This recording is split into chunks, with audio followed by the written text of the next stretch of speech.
Hello प्यारे MA final के विद्यार्थियों। ये राजनीति भूगोल का 8वां पेपर है। इसके बारे में आपको भूगोल राजनीतिक भूगोल का विकास के बारे में बताया जा गया। जैसे प्रेस कोर्ट महोदय ने इसके बारे में बताया है, political, economic and urban geography are the three main branches of human geography based on the prime human needs of organisation. इस प्रकार प्रत्येक विषय का विकास क्रमिक रूप से होता है। यही प्रक्रिया राजनीतिक भूगोल के विकास की है। राजनीतिक भूगोल का अध्ययन 2000 वर्ष से भी अधिक प्राचीन है, किंतु इसका वास्तविक स्वरूप एक विशिष्ट विषय के रूप में 19वीं शताब्दी के उत्तरार्ध में हुआ। इससे पूर्व के राजनीतिक भूगोल से संबंधित विचार भूगोल की बृहत शाखा मानव भूगोल में सम्मिलित किए जाते थे। वास्तव में राजनीतिक भूगोल का आधार उन प्राचीन विचारकों के विचारों में दृष्टिगत होता है जिन्होंने राज्य एवं वातावरण के संबंध में मत प्रकट किए। राजनीतिक भूगोल के विकास क्रम का अध्ययन इसकी प्रकृति को समझने के लिए आवश्यक है। अध्ययन की सुविधा के दृष्टिकोण से राजनीतिक भूगोल की विकास प्रक्रिया को 3 वर्गों में विभाजित किया जा सकता है। 1 नंबर, वातावरण संबंधों का अध्ययन, the study of environmental relationship. दूसरा है राष्ट्रीय शक्ति का अध्ययन, the study of nation power. तीसरा है राजनीतिक क्षेत्रों का अध्ययन, the study of political regions. अब हम जो पहला पॉइंट बोला है वातावरण संबंधों का अध्ययन, इसके बारे में आपको बताएंगे। प्राचीन विचारकों ने वातावरण एवं मानव समुदाय के संबंधों को व्यक्त करते समय अनेक विचार क्षेत्रीय अथवा राजनीतिक विभिन्नताओं के संबंध में प्रकट किए। प्राचीन यूनानी दार्शनिक हिप्पोक्रेट्स, जिसका समय है 460 से 376 बीसी, ने प्राकृतिक वातावरण तथा मानव विकास के संबंध में विचार व्यक्त किए।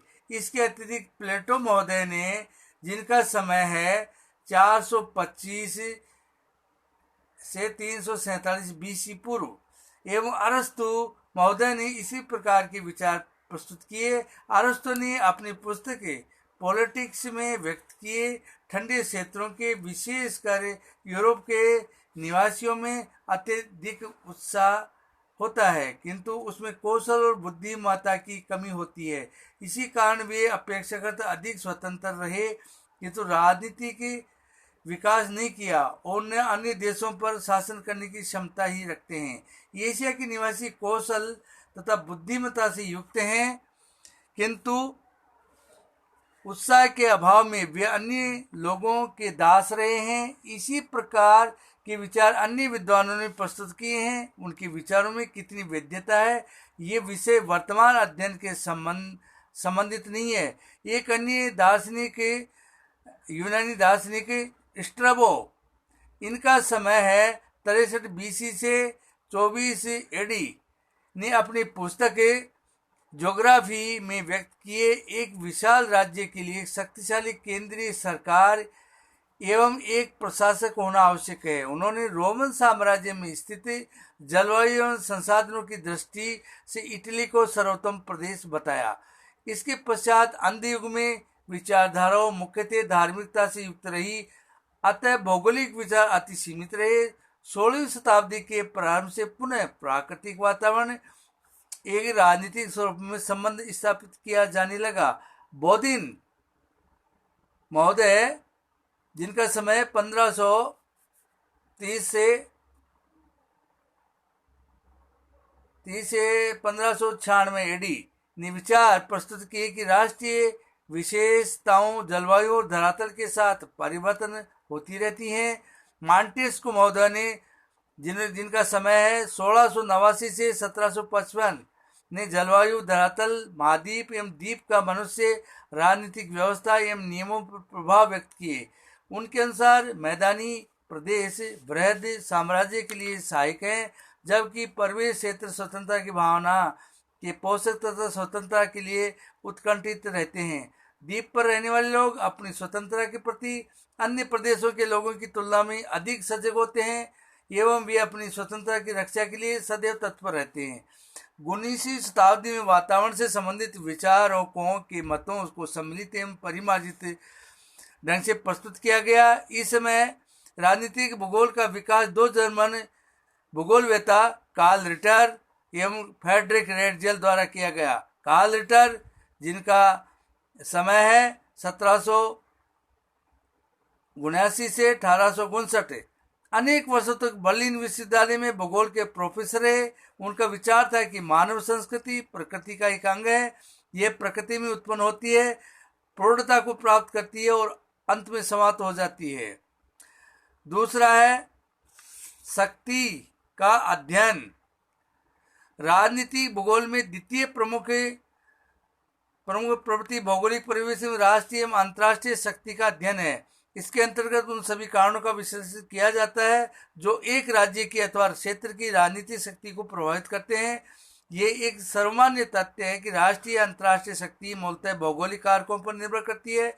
इस कारक विचारधारा के प्रमुख प्रवर्तक रेडजेल महोदय, जिनका समय है 1844 से 1904 थे, जो कि रिटर की मृत्यु के पश्चात लिप्जिंग विश्वविद्यालय में 20 वर्ष तक प्रोफेसर के पद पर रहे। रेडजेल ने राज्य के विकास के संबंध में विशेष रूप से विचार प्रस्तुत किए। उन पर डार्विन द्वारा प्रतिपादित जीव विकास सिद्धांत का विशेष प्रभाव पड़ा। उन्होंने जैविक राज्य की विचारधारा प्रस्तुत की। उन्हीं के द्वारा राज्य एक जीव है जो स्थान के लिए निरंतर संघर्ष में रत रहता है।